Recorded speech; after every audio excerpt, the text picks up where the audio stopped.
Farmers in Russia trying out a new concept that some may find amusing, while others find it utterly ridiculous. Who wrote this?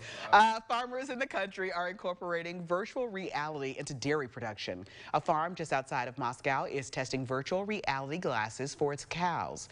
The farmers say this is an effort to increase the quantity and quality of the milk.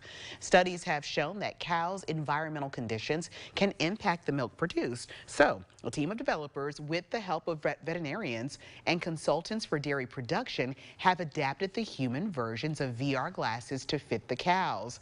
When the cows wear the glasses, they see an expansive field beneath the summer sun. It's still unclear if the glasses have helped milk production. However, a first test did reveal a decrease in anxiety and an increase in the emotional mood of the herd.